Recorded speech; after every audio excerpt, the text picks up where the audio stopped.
오늘은 요한복음 16장 말씀을 보겠는데요. 이 말씀 가운데 우리 24장의 말씀처럼 너희 기쁨이 충만하리라 하는 그 말씀의 의미를 이 시간 말씀을 통해서 깨달을 수 있는 저와 여러분 되기를 주님의 이름으로 축복합니다. 지금 이 26장은 지금 요한복음 16장은요. 예수님께서 이제 십자가 지시기 전에 기도하기 위해서 산에 오르시기 그 직전에 하신 말씀입니다. 그러니까 주님께서는 이미 모든 것을 결단하신 순간입니다. 내가 십자가를 짓고 그 다음에 구원하기 위해서, 그리고 십자가를 진 이후에 제자들의 상황이 어떻게 될 것인가를 미리 말씀하는 내용이 오늘 본문의 내용입니다. 제자들은 자신들이 듣고 싶은 이야기만 들은 것 같습니다. 주님께서 반복적으로 십자가를 질 것이고 그리고 또 너희가 떠날 것이라고 말씀했지만 제자들은 그것을 귀에 담지 않았습니다. 그리고 죽음에 대해서 그들은요 염두에 두질 않았습니다. 왜 지금 사람들이 많이 예수님을 따르고 예수님은 호산나 다윗의 자손이요 예루살렘에 입성할 때 찬양을 했는데 주님께서는 왜 어제도 그런 놀라운 일이 우리에게 벌어졌는데 왜 죽으신다고 하시는가? 그거에 대해서 그들은 생각하지 않았습니다. 그러나 주님께서 앞으로 되어질 일들이 어떤 것이며 급진적으로 이 일들이 일어날 때 너희가 놀라고 절망하지 말고 내가 했던 얘기 꼭 기억하고 다시 믿음으로 서기를 원하는 겁니다. 그래서 오늘 이 본문이요 굉장히 우리에게 중요한 어떤 사건을 우리에게 전해주는 내용입니다. 그럼 오늘 본문을 보겠는데요. 요한복음 16장 1절에 내가 이것을 너희에게 이름은 너희로 실족하지 않게 하려 함이니, 예수님께서 제자들에게 지금부터 하시는 말씀은 너희가 이제 앞으로 되어지는 일들을 통해서 실족하지 않게 하기 위해서 이 말을 한다 그 말이죠. 여러분, 실족한다는 게 뭘까요? 넘어진다 그 말이죠. 저 사람 실족했어, 넘어졌다 그 말이죠. 또 영적인 의미에서 실족했다, 죄졌어, 타락했어 그 말입니다. 그러니까 실족했다는 것은 옳은 길을 가지 못하고 벗어났거나 돌뿌리에 벌렸거나 자기도 모르게 넘어진 겁니다. 우리가 영적으로도 죄지면은 넘어진 거죠. 타락한 건 넘어진 겁니다. 일생 가운데. 마찬가지로 주님께서 지금 제자들에게 너희가 실족하지 않게 하기 위해서 내가 이 말을 한다. 여러분, 우리가 예수를 믿고 실족하는 경우가 참 많잖아요. 전 목사로서 간혹가다 그런 얘기 들을 때 마음이 아파요. 교회 열심히 다니고 봉사했는데 교회에서 시험 들었어요. 뭐 그 정도로도 우리가 그렇구나, 교회를 잘못 만나서 그랬겠구나, 뭐 그렇게 얘기할 수 있겠지만 심지어는 이런 얘기를 하죠. 목사님 때문에 내가 교회 안 가요. 그런 경우도 의외로 많습니다. 왜 그랬을까요? 왜 목사가 성도를 실족시켰을까요?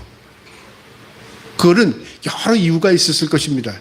근데 성도의 입장에서 목사를 보니까 하나님은 믿고 싶은데 목사 때문에 믿고 싶지가 않다 그 말이죠.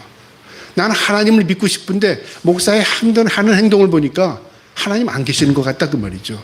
그래서 실족된 겁니다. 그래서 한국의 교회에 지금 3분의 1이 가나안 성도라고 말합니다. 가나안 성도는 뭐냐면 바로 우리가 우스갯소리로 말하는 건데 예수는 믿지만 교회 안 나간다 그 말이죠. 나는 하나님을 믿고 싶은데 나는 목사들 때문에 교회 그 모습 때문에 교회 나가고 싶지 않다. 그런 사람들이 의외로 많다는 거죠. 왜 이런 일이 벌어졌을까요? 하나님의 능력이 없어서요? 교회가 부흥이 안 돼서요? 그게 아닙니다. 우리가 잘못된 방향으로 가거나 하나님과 뭐가 괴리가 생긴 겁니다. 그래서 사람들이 넘어진 겁니다. 실족한 거죠. 왜 실족했습니까? 그 실족의 이유를 찾아야 합니다. 만약에 목사님들 때문에 실족했다면 목사들이 회개해야 되죠. 저부터 회개해야 합니다. 왜 하나님의 일을 하면서 왜 교인들을 실족시켰습니까? 저도 회개해야 되고요. 또 교회가 잘못됐다면 교회 안에 있는 직분자들, 우리가 온전히 하나님을 섬기지 못해서 안 믿는 사람들이 우리를 보고 교회 나가고 싶은 생각이 들지 않는구나. 믿고 싶어도 저 사람 때문에 내가 교회 나가기 쉽지 않더구나. 그런 생각이 든다면 우리 교회 성도들이 먼저 회개를 해야 되는 거 아니겠습니까? 그러니까 이것은 반성입니다. 저 사람 때문에 실족했어. 믿는 사람은요, 믿고자 하는 사람들은 세상에서 안 믿는 사람 때문에 실족되는 경우는 거의 없습니다. 내가 저 사람 때문에 내가 교회 안 나가. 그럴 때 되게 어떤 사람을 지칭할 때 누구 때문에 실족합니까? 목사나 교회 때문에 실족한다 그 말이죠. 그러니까 우리의 문제는 우리 내부 안에 있는 겁니다. 지금 예수님께서 제자들에게 하시는 말씀도요. 예수님께서 이제 십자가 지시면 교인이 아니라 예수님의 제자들이 다 실족할 걸 염려하는 겁니다. 예수님의 마음입니다. 세상 사람이 실족하지 않습니다. 오히려 세상은 박수치고 있습니다. 예수님 십자가 질 때 어떻게 했죠? 십자가에 못 박혀 죽여라 했습니다. 유대인들이. 근데 그 유대인들이 누구였습니까? 하나님을 믿는다고 하는 사람들이었습니다. 예수님께서 지금 염려하시는 것은 예수님을 따르는 제자들이 실족할까 봐 염려하는 겁니다. 너희들은 실족하지 말라. 그 말이죠. 우리에게 주는 교훈이 큽니다. 그러면서 2절에 이렇게 말씀하십니다. 사람들이 나를 출교할 뿐 아니라 때가 이르면 무릇 너희를 죽이는 자가 생각하기를 이것이 하나님의 섬기는 일이라 하리라. 이제 조금 있으면 내가 죽게 되고 내가 십자가 지고 되고 승천한 이후에는 너에게 이런 고난이 올 텐데 이 유대인들 가운데 너희가 출교될 것이다 그 말이죠. 이 출교라는 의미는 어떤 종교적인 얘기라고 생각을 하는데요. 이스라엘 민족에게 출교는 공동체에서 떨어져 나가는 겁니다. 그러니까 우리말로 쉽게 말하면 왕따 당하는 겁니다. 예수를 믿었기 때문에 죽게 되고 예수를 믿었기 때문에 하나님의 심판을 받는다고 했고 예수를 믿는 것 때문에 그 공동체에서 살지 못하는 거죠. 너희 출교당할 거야. 굉장히 힘든 거죠. 그 다음에 어떤 일이 벌어지냐면 그들이 하는 얘기가 이게 하나님을 섬기는 일이야. 너희들 하나님 섬기지 않았기 때문에 너희가 그 벌 받는 거야 생각한 거죠. 여러분 우리는 이런 일 당하지 않는 것 같은 생각되죠. 그러나요 이게 아닙니다. 너희를 출교할 뿐 아니라 출교. 우리가 이 땅에서 종교적인 의미의 출교는 교회 밖으로 나가는 거라지만 우리가 세상 가운데 공동체, 사회라는 공동체에서 살아갈 때 우리가 예수를 믿으면 어떤 일이 벌어질까요?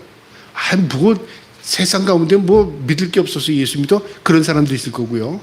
그 다음에 공산주의에서는 예수 못 믿습니다. 그 다음에 이 아랍국 국가에서 예수 믿으면 어떻게 돼요? 그 국가에서 출교입니다. 믿는다는 게 굉장히 국가마다 다릅니다. 우린 그래도 자유를 누리는 이 대한민국에 살기 때문에 종교의 자유가 있기 때문에 예수를 믿은 겁니다. 그런데 이 국가가 공산화된다면 어떻게 해야 될까요? 제일 먼저 오는 게 예수를 믿을 수 없게 돼요. 북한이 공산화될 때 제일 먼저 박해를 받은 사람이 누구냐면 목사님들입니다. 목사님들 하나도 남기지 않았습니다. 그래서 살기 위해서 목사님들이 다 피난 내려왔습니다. 공산화되면요 믿는 사람들이 제일 먼저 박해를 당합니다. 그래서 우리 집안 어른들도 예수 믿는 것 때문에 이 남쪽으로 다 내려오신 분들입니다. 왜 예수를 믿는 게 이렇게 힘들까요? 예수 믿는 것과 공산화하고는 이치적으로 맞지 않는 거예요. 유일신은 그들에게 있어서 유일신은 그들이 믿는 공산당 그리고 그들이 믿는 지도자가 그들이 하나님의 자리에 앉아 있는 거죠. 그러니까 하나님이 계시면 안 되는 겁니다. 이처럼 출교를 당한답니다. 이 유대 사회에서요. 그것뿐 아니라 그들이 생각하는 게요. 죽이는 자가 생각하기를 이것이 하나님을 섬기는 일이라고 말한답니다. 그들이 우상을 섬겨서 그런 게 아니라 그들이 섬기는 하나님, 우리 하나님입니다. 하나님의 일을 지금 하고 있다고 생각하는 거죠. 대표적으로 누가 그런 일을 했냐면요. 사도 바울이 그런 일을 했습니다. 사울. 그 바울이 되기 전에 사울이었을 때 예수 믿는 사람들을 잡아 죽이러 가던 길에 다메섹 도상에서 예수 그리스도를 만난 겁니다. 그가 인격이 완전히 뒤집어진 거죠. 그 전까지는 그가 예수를 믿는 사람들은 죽어야 마땅하다고 생각했던 사람입니다. 예수님을 만난 이후에 어떻게 됐습니까? 그가 완전히 예수에게 사로잡힌 자가 된 거죠. 복음 증거자가 된 겁니다. 이처럼 복음에 놀라운 능력이 있는 겁니다. 세상은 자신들이요 때로는 하나님의 일을 한다고 착각해요. 여러분 우리가 이런 착각을 빠지는 그룹 가운데 많은 사람들이 믿는 사람들이 이런 착각을 많이 합니다. 목사들도 예를 들어서 이게 하나님의 일이야. 그러면 목사가 하나님의 일이라고 하면 성도들은 어떻게 생각합니까? 그게 하나님의 일이겠지. 목사님이 하는 거니까. 왜 그렇습니까? 우리가 하나님의 일이라고 하면 항상 어떤 생각을 하냐면 우리가 어떤 종교적인 일이 하나님의 일이라고 착각을 해요. 예배당 크게 지면 하나님의 일이구나. 그 다음 어떤 사람이 직분을 얻어서 장로 됐다. 하나님께서 저를 축복했구나. 목사가 됐다. 하나님의 영광이 저 하나에 있겠구나. 내 영광을 위한 일은 하나님의 일이 아닙니다. 하나님의 영광이 일어나는 일은 하나님의 일입니다. 내가 잘 되는 일은 하나님의 일이 아닙니다. 나는 소그라지고 없어지고 하나님만이 드러나는 게 하나님의 영광입니다. 그래서 사도 세례 요한은 어떻게 했습니까? 나는 신들매도 풀기 어려운 그런 존재다. 나는 망해야 되고 주님은 흥해야 된다 그랬잖아요. 망해하는 게 하나님의 일입니다. 내가 망하는 게요. 우린 간혹가다 하나님 내가 뭘 잘못했다고 망합니까? 그러잖아요. 저도 그랬으니까요. 그런데 제가 망해보니까 뭐 망했다고 해서 뭐 완전히 뭐 그게 아니라 인생을 살다 보면 내가 원치 않는 길로 갈 때가 있잖아요. 그 망한다고 보면 망하는 게 나중에 보니까 그게 하나님 앞에서 흥한 거더라고요. 내가 뭉개지는 게 하나님 손에 붙들리는 거더라고요. 내가 가루가 되는 게 하나님께서 내가 빚어지는 거더라고요. 우리가 그런 관점에서 이해를 해야 합니다. 출교를 당하고 그 다음에 출교뿐만 아니라 그들이 죽이는 자들이 내가 하나님의 일을 했다고 생각하는 거죠. 그럼 우리 혼돈스럽습니다. 그들 이야기를 듣고 우리가 뭘 잘못해서 야 이거 내가 예수 잘못 믿는 거 아닌가 그렇게 생각한다는 거 말이죠. 그런 시험 들지 않게 그런 실족하지 않게 내가 미리 너에게 얘기하는 거다. 제자들에게 그렇게 이야기하는 겁니다. 4절에요. 오직 너에게 이 말을 한 것은 너희로 그때를 당한다는 게 그 일이 너에게 닥치면 그 말이죠. 우리가 이 세상에 살면서 예수 믿다 고난당하지 않았다. 그 예수는 잘못 믿은 겁니다. 난 예수 믿고 늘 행복했어. 우리 간혹가다 목사님들이 그런 얘기할 때 저는 깜짝 놀래요. 예수 믿으면 행복해져요. 예수 믿으면 복 많이 받습니다. 예수 믿으면 잘 돼요. 난 내가 가도 아마 귀가 막 그래요. 나는 목사인데 예수 믿고 잘 안 된 것도 많은데 난 예수 믿고 나 쓰러지고 넘어진 것도 많은데 왜 그렇게 하죠? 사람들이 그 얘기를 듣기 싶어 한 거예요. 제가 예를 들어서 예수 믿으면 고난 많이 옵니다.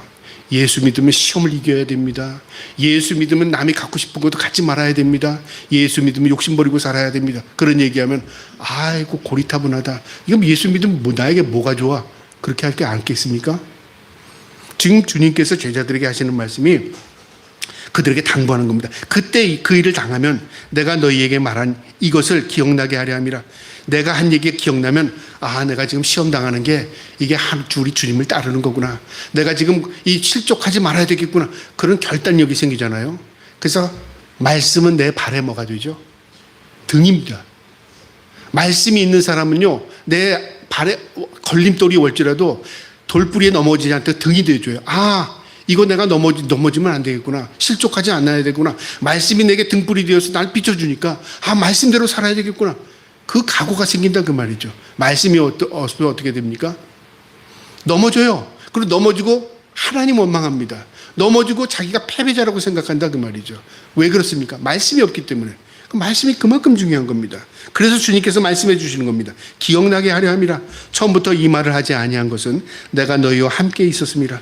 주님께서 함께 있을 때는 늘 가르쳐 주셨습니다. 그리고 주님께서 보여주셨습니다. 그러나 이제 주님께서 제자들을 떠날 시기가 된 겁니다. 그러니까 내 말 꼭 기억하고 너희 실족하면 안 돼. 넘어지면 안 돼. 그리고 너희가 믿음으로 살아야 돼. 그걸 지금 경고하는 겁니다. 그러시면서 5절에 지금 내가 나를 보내신 이에게로 가는데 너희 중에 나더러 어디로 가는지 묻는 자가 없고 내가 지금 이제 하나님께로 가게 되는데 이제 십자가 이후에 부활승천에서 하나님께로 가게 된다고 내가 얘기를 했고 너희들에게 반복적으로 얘기를 했는데 묻는 사람이 하나도 없다 그 말이죠. 관심 없어? 이 말은 무슨 말이냐면 너희들은 의지적으로 내 말을 듣지 않으려고 하는구나. 내가 너희를 떠나서 이제 아버지께로 간다고 하니까 너희는 그 말을 듣고 싶지 않은 거야 그 말이죠. 우리 사람이 그래서요 때로는요 내가 듣고 싶은 이야기만 듣는답니다. 똑같은 자리에서 얘기를 해도요 방향성이 다를 때가 있어요. 우리가 그렇잖아요. 어떤 분이 나에게 이런 얘기할 때 나는 그 이야기를 어떻게 듣습니까? 문맥은 떠나서 이분이 지금 이런 얘기를 하는 거야. 내 방식대로 들어요.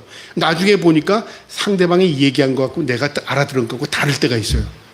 왜 그때 그 얘기 했잖아. 내가 언제 그 얘기했어? 그래요. 왜 그렇습니까? 방향성이 다르기 때문에 그래요. 주님께서 말씀하시는 겁니다. 기억하게 하시기 위해서. 그 다음에 지금 내가 나를 보내신 이에게로 가는데 너희 중에 나더러 묻는 자가 하나도 없다고 말이죠. 이게 영적인 무지입니다. 듣고 싶지도 않고 그걸 원치도 않고 또 주님께서 말하는 걸 회피하는 겁니다. 내 마음으로. 주님이 가시긴 어딜 가셔. 주님 가시면 안 되는데 그런 마음을 가지고 있는 거죠. 6절에 도리어 내가 이 말을 함으로 너희 마음에 근심이 가득하도다. 가신다니까 떠난다니까 제자들은 이제 육체적인 떨어짐만 생각하는 거죠. 그러니까 주님이 그걸 아신 겁니다. 그래서 주님께서 좀 더 자세하게 말씀해 주십니다. 7절에 그러나 내가 너에게 실상을 말하노니 분명한 내가 얘기하겠다 그 말이죠. 내가 떠나가는 것이 너희에게 유익하니라. 내가 떠나가지 아니하면 보혜사가 너희에게로 오지 아니할 것이요 가면 내가 그를 너희에게로 보내리니. 내가 가야만 하나님의 영인 성령이 너희를 도와주시오. 보혜사가 어떤 영이죠? 특별하신 도우심입니다. 특별한 도움이 우리가 할 수 없는 것을 도와주시는 하나님이 우리에게 계시다 그 말이죠. 내가 가야, 이제 내 사역을 마치고 내가 하나님 앞에 가야 너희를 돕는, 각자를 돕는 성령님이 너에게 임하실 거야. 그 일을 지금 말씀하시는 겁니다. 그러시면서 8절에 그가 와서 죄에 대하여 의에 대하여 심판에 대하여 세상을 책망하리라. 그분이 누군데요? 성령님이 오셔서 하시는 일이 세 가지입니다. 예수님이 직접 말씀하시는 겁니다. 뭐에 대해서 하신다고요? 성령님이 우리를 뭘 도와주신다고요? 죄에 대하여, 의에 대하여, 심판에 대하여. 우리 성령님이 도와주시면 성령이 오셨네, 할렐루야, 함께 하시네. 그러면서 성령이 오셨으니까 이제 우리가 뭐 기도하는 것만 다 응답해 주시고, 성령이 오셨으니까 이제 우리가 안 해도 하나님 막 우리에게 힘이 되어 주시고, 막 그런 쪽으로, 좋은 쪽으로만 생각하잖아요. 성령이 임하시면요, 제일 먼저 예수님이 하신 말씀은 죄에 대해서 깨달게 된다는 거죠. 죄. 그러니까 어떤 사람이 예수를 오래 믿었어요. 근데 나는 죄인이 아니야. 그 사람은 성령이 임하지 않은 사람이고요. 예수를 안 믿는 사람이고요. 하나님 모르는 사람입니다. 목사일지라도 내가 하나님 앞에 구별된 자로서 나는 죄 지은 게 하나도 없어. 나 하나님 앞에 의롭게 살았어. 만약에 그런 목사가 있다면 그 사람은 어떤 사람일까요? 하나님이 택한 사람이 아니고 하나님 모르는 사람이고요. 그 사람은 성경을 모르는 사람입니다. 우리가 성령이 임하게 되면, 하나님의 영 성령이 우리에게 되면 제일 먼저 깨닫게 되는 게 죄를 깨닫게 돼요. 그냥 눈물이 쏟아진다니까요. 왜 죄를 깨닫게 될까요? 하나님이 나 같은 존재를 살리셨다는 데에 대해 너무너무, 내 자신이 너무너무 감사와 은혜가 넘치는 겁니다. 그 은혜가 눈물은 은혜의 표현입니다. 내가 은혜를 입었다는 것은 눈물을 쏟아질 수밖에 없어요. 하나님 그거 깨닫게 해주신답니다. 너가 죄인이야. 우리 모두가 죄인이야. 죄가 뭔 줄 알아? 그전에는 죄를 안 졌다고 생각했는데 내가 예수를 믿고 나니까 죄가 뭔지를 알게 된 거예요. 내가 미움 감정을 세운 것도 죄였구나. 내가 자식에게도 내가 죄 진 거였네. 내가 남편에게도 죄를 졌네. 내가 부모님에게도 죄를 졌네. 죄를 알게 된다니까요. 우리 아이들이 엄마 죄 졌어, 아빠 죄 졌어 얘기를 안 해요. 만약에 그렇더라도 내 스스로가 예수 그리스도 은혜가 돼 내가 죄를 깨닫게 돼요. 내가 죄를 깨닫겠구나. 그래서 은혜는요, 어떻게 할렐루야 은혜 받았나가 아니라 나는 죄인이구나, 나는 부족하구나, 나는 연약하구나, 나 하나님의 은혜 없이 살 수 없구나. 그게 은혜 받은 사람의 모습입니다. 여러분, 죄에 대해서 민감해집니다. 이처럼 성령이 임하시면 뭐가 나타나고요? 죄에 대하여. 그 다음에 두 번째, 죄에 대하여 다음에 의에 대하여입니다. 의에 대하여. 의가 뭐죠? 의로움을 말하죠. 의로움. 저 사람은 의로운 사람이야. 저기 사람 정의로운 사람이야. 성령이 우리에게 임하시지 않으면요, 공의와 정의가 뭔지를 모릅니다. 우리 편은 다 정의롭고 공의롭고요. 우리의 반대편은 다 공의롭지 못하고 정의롭지 못한 거죠. 우리가 하면 다 뭐예요? 다 옳은 거고 상대편이 하는 건 다 안 좋은 거라고 생각하죠. 공의와 정의의 잣대는 내게 없습니다. 공의와 정의의 잣대는 하나님의 말씀입니다. 하나님의 말씀이 우리 안에 들어오면 성령이 우리에게 깨달음을 주세요. 그건 공의로운 거야. 그건 정의로운 거야. 먼저 공의로운 게 뭐죠? 말씀이 공의로워요. 하나님의 말씀은 일접도 땅에 떨어짐 없이 공정하셔요. 정의로우셔요. 그분의 말씀은 편해지지 않으셨어요. 우리가 이해하지 못할 뿐이죠. 그리고 예수 그리스도는 공의롭고 정의로우신 분이십니다. 그리고 하나님은 공의롭고 정의로우신 하나님이십니다. 이처럼 우리가 하나님의 인격을 알게 되면 공의와 정의가 뭔 줄 알아요. 그래서 하나님을 모르는 사람이 공의와 정의를 부르짖어야 그 사람은 공의와 정의를 잘 모르는 사람입니다. 하나님을 알아야 그 사람에게 있어서 공의와 정의가 뭔지를 개념을 알게 됩니다. 하나님 말씀이 법입니다. 이처럼 우리 사람에게는요, 시대마다 환경마다 내 위치마다 다 법의 해석을 다 달리해요. 우리가 공의와 정의를 세운다는 게 그렇게 어렵습니다. 그런데 하나님의 영의 성령이 우리에게 임하시면 우리가 공의가 정의가 뭔지를 알게 되는 겁니다.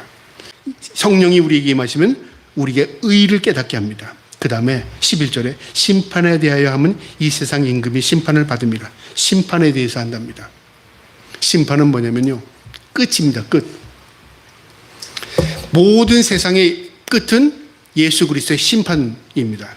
예수님께서 이 땅의 끝에 심판주로 오십니다. 그래서 성경은 태초에 하나님이 천지를 창조하시나 시작이 있고요, 끝입니다. 예수님이 이 땅에 오셔서 세상을 심판하신답니다. 끝이 있습니다. 세상의 어떤 종교도 시작과 끝을 이야기하는 종교는 기독교밖에 없습니다. 불교는 뭐죠? 윤회입니다. 그죠? 돌고 도는 겁니다. 시작도 없고 끝도 없고. 왜 시작과 끝이냐면 하나님이 계시기 때문에 그렇습니다. 시작을 하나님이 하셨고 정리 끝을 하나님이 하십니다. 그 세상에 우리가 살아가는 겁니다. 심판은 왜 하십니까? 심판은 하나님 말씀대로 살지 못한 것을 하나님께서 쭉정이를 다 걸러내는 겁니다. 알곡을 모으는 과정입니다. 그래서 심판이 있는 겁니다. 그러니까 우리의 모든 인생 가운데 왜 악인지 저렇게 활개를 쳐? 왜 세상의 일에 우리는 현재만 보고 그러잖아요. 성경은 우리에게 분명히 이야기합니다. 시작에 있음과 같게 끝이 있답니다. 심판이 있답니다. 우리의 인생도 마찬가지입니다. 그런데 우리가 심판을 제한받을 수 있어요. 어떻게 해서 제한받았죠? 예수 그리스도께서 우리를 대속해 죽으심으로 심판을 대신 받으셨어요. 하나님께서요. 내가 죽어야 할 자리에 우리 주님께서 우리를 위해서 대신 죽으셨습니다. 왜 죽으셨어요?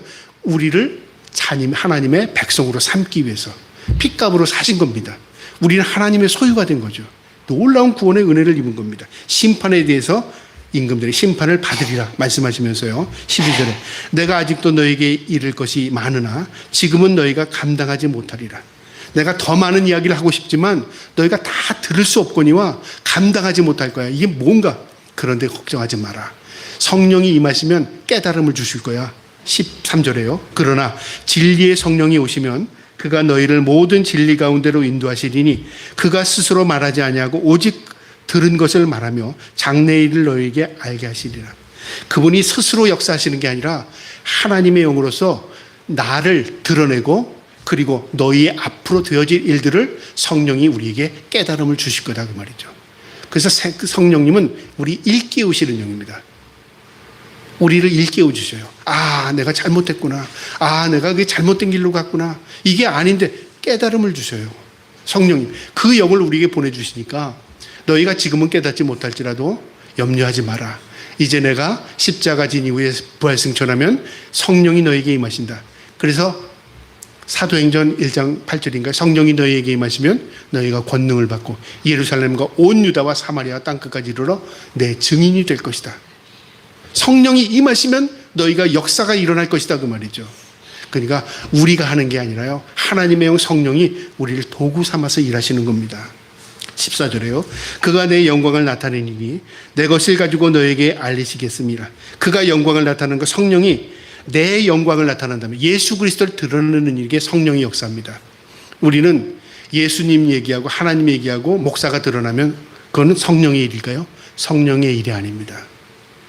성령의 일은요, 성령을 통해서, 성령님을 통해서 예수 그리스도의 복음만이 드러나요. 그 복음이 드러나지 않으면 그는 악령일 수 있다, 그 말이죠.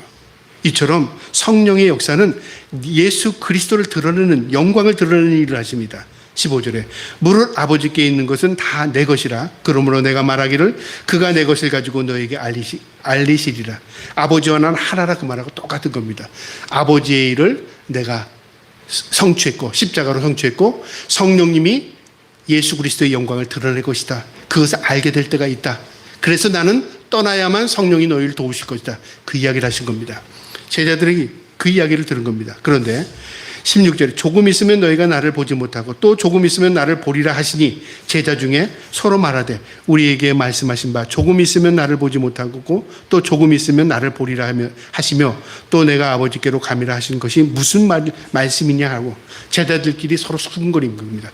주님께서 하시는 말씀의 의미는 난 잘 모르겠어. 조금 있으면 가시고 조금 있으면 오시고 조금 있으면 깨닫게 되고 조금 있으면 너희가 알게 된다는데 도대체 뭐야, 그 말이죠. 여러분, 우리 조금이라는 게 잠깐이라는 의미잖아요. 조금이라는 의미. 우리 예수님께서 말씀하신 조금의 의미가 뭘까요? 때를 의미합니다. 때가 임하면 주님께서 십자가 지실 것이고 부활승천하시게 되고 때가 임하면 예수님이 이 땅에 오신다 그 말이죠. 제자들이 이해를 못한 거예요. 조금 있으면 보게 되고 조금 있으면 또 헤어지는데 이게 무슨 말인가? 주님이 그걸 아셨어요. 18절에 또 말하되 조금 있으면이라 하신 말씀이 무슨 말이냐? 무엇을 말씀하시는지 알지 못하노라 하거늘 예수님께서 말씀하십니다. 예수께서 그 묻고자 하는 말을 아시고 이르시되 내 말이 조금 있으면 나를 보지 못하겠고 또 조금 있으면 나를 보리라 하므로 서로 문의하느냐? 서로 궁금해하느냐 그 말이죠. 내가 너에게 정확하게 말씀해 주겠다 그 말이죠. 20절에 내가 진실로 진실로 너에게 이르노니 너희는 곡하고 애통하겠으나 세상은 기뻐하리라. 너희는 근심하겠으나 너희 근심이 도리어 기쁨이 되리라. 시간적인 개념으로 얘기합니까? 조금 있으면 그 말을 시간적으로 설명하지 않아요. 너희가 지금 고통을 당하고 너희가 슬퍼할 거야 지금. 그러나 이제 조금 있으면 기뻐하고 즐거워할 거야. 뭘 의미하죠? 상황이 완전히 바뀌죠. 지금 상황은 너희가 절망적이지만 조금 있으면 하나님이 때가 되면 기쁘고 즐거운 일이 생길 거야. 내가 구원받은 백성이구나. 내가 하나님의 은혜로 구원받았구나. 우리가 그 일을 언제 받을까요? 이 세상에서 우리가 지금 슬퍼합니다. 절망합니다. 주님 만나는 그날로요. 기쁨과 환희로 하나님을 찬양하게 될 겁니다. 그래서 나를 택하셨군요. 깨닫게 된 날이 올 것이다 그 말입니다. 그것을 이 비유로 설명하셨는데요. 21절에 여자가 해산하여 하게 되면 그때가 이렇으므로 근심하나 아기를 낳으면 세상에 사람 난 기쁨으로 말미암아 그 고통을 다시 기억하지 아니하리라.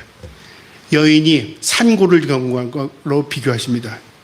이제 10개월이 돼서 아이를 낳을 때가 되면 진통이 옵니다. 고통스럽죠. 그러니까 그 산고를 걷으면서 여자들이 욕을 하는 사람들도 많고요. 어떤 사람도 원망하는 사람들도 많고 뭐 별의별 얘기를 다 들었습니다. 그만큼 고통스럽다는 거죠. 근데 아이를 낳고 그 아이를 품에 안는 순간 어떻게 됩니까? 그 고통이 싹 사라집니다. 환희와 즐거움, 눈물이 쫙 쏟아집니다. 아이를 보는 그 사랑하는 마음이. 주님이 그걸로 비유한 겁니다. 지금은 너희의 인생 가운데 그 예수를 믿는 것 때문에 당하는 고통, 제자의 길을 가면서 당하는 고통이 있지만 너희가 때가 되면 주님 때문에 기뻐하고 즐거워할 일이 있을 거야 그 말이죠. 그래서 성령이 임하신 이후에요. 제자들이 어떻게 다 순교를 했냐면 수제자였던 베드로는요. 나는 십자가에 매달릴 자격도 없다. 거꾸로 매달렸어요. 자기는 십자가에 거꾸로 매달렸고 야고보는 불타는 십자가에서 죽게 되고요. 사도 바울 같은 단 목이 잘려서 죽었고요. 불태워 죽인 제자들도 있고요. 그냥 죽은 게 아닙니다. 다 잔인한 모습으로 죽었어요. 그 죽음의 그 환경을 묵묵히 견뎌낸 거죠. 왜요? 그 뒤에 환희가 있었기 때문에 그래요. 그 뒤에 영광을 벗기 때문에 그런 거예요. 제자들에게 너희가 기쁨을 빼앗지 못하리라. 23절에 그날에는 주님이 오시는 그날이죠. 너희가 아무것도 내게 묻지 아니하리라. 내가 진실로 진실로 너희에게 이르노니 너희가 무엇이든지 아버지께 구하는 것을 내 이름으로 주시리라. 주님 만나는 그날은요. 우리의 부족함이 없습니다. 원하는 대로 주님이 다 주신답니다. 천국에 부족함이 없다 그 말이죠. 주님이 오시면 문제 끝입니다. 물어볼 것도 없습니다. 우리가 다 눈으로 보게 됩니다. 우리가 원하는 것 주님이 다 하십니다. 그리고 우리의 필요를 다 채워주십니다. 그때는 뭐예요? 기도가 필요 없는 거죠. 왜요? 우리가 말이 필요 없습니다. 주님 앞에 같이 사니까. 자, 그러면서 하시는 또 말씀입니다. 중요합니다. 마지막 24절입니다. 지금까지는 너희가 내 이름으로 아무것도 구하지 아니하였으나 주님이 계실 때 내 이름으로 구하라고 제자들에게 말씀하지 않았습니다. 그러나 주님이 떠나시면 이제 주님의 이름으로 구하랍니다. 예수님의 이름으로 기도합니다. 우리 그렇게 기도하죠. 주님의 이름에 무슨 능력이 있는데요? 주님의 이름 자체의 권능의 능력을 가지고 있습니다. 그분의 구원의 능력이 이름 안에 있습니다. 그래서 우리는 예수 그리스도의 이름으로 기도할 때 하나님이 그걸 들으십니다. 그리고 그 기도를 중보자이신 예수 그리스도께서 우리를 위해 강구해 주고 기도해 주십니다. 그래서 그러시면서 구하랍니다. 기도하라 그 말이죠. 그리하면 받으리니 너희 기쁨이 충만하라. 기도하라 그 말, 구하라. 내 필요한 거 구하라 그 말이 아닙니다.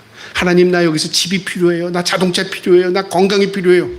구하지 말라는 게 아니라 그런 거 구하는 게 아니라 주님의 이름으로 주님과 교제하면서 기도하라.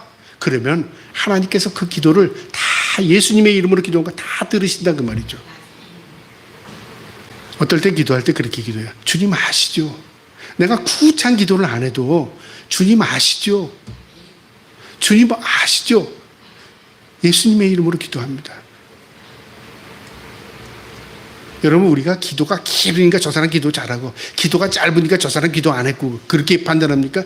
이게 우리 기본 관념이 그렇다 그 말이죠. 우리의 기도는 뭐냐면 주님을 향하는 겁니다. 길을 갈 때도, 심지어는 화장실에 앉아 있을 때도, 내가 운전을 할 때도, 내가 무엇을 할 때도 바라보면서 기도하는 겁니다. 그래서 무시라는 기도는 뭐예요? 어떤 시간을 정해놓고 기도하는 것도 중요하지만 나의 삶의 기도입니다. 나의 삶의 기도. 하나님이 인정하고 사는 겁니다. 하나님이 나의 삶의 주인 되는 것, 그게 기도의 삶이죠. 너희가 구하라 그리하면 받으니 너희 기쁨이 충만한답니다. 내가 기도하면 하나님이 주시는 거 분명한 게 있습니다. 기쁨을 주신답니다. 그 기쁨을 충만하게 한답니다. 여러분, 오늘 이 주시는 말씀 가운데 이렇게 주는 교훈이 있습니다. 세상을 보고 우리가 실족하지 말아야 합니다. 세상을 보고 이건 있었고 저건 저건, 우리 기준으로 세상을 바라보면 우리가 넘어질 것밖에 없습니다. 죄질 것밖에 없습니다.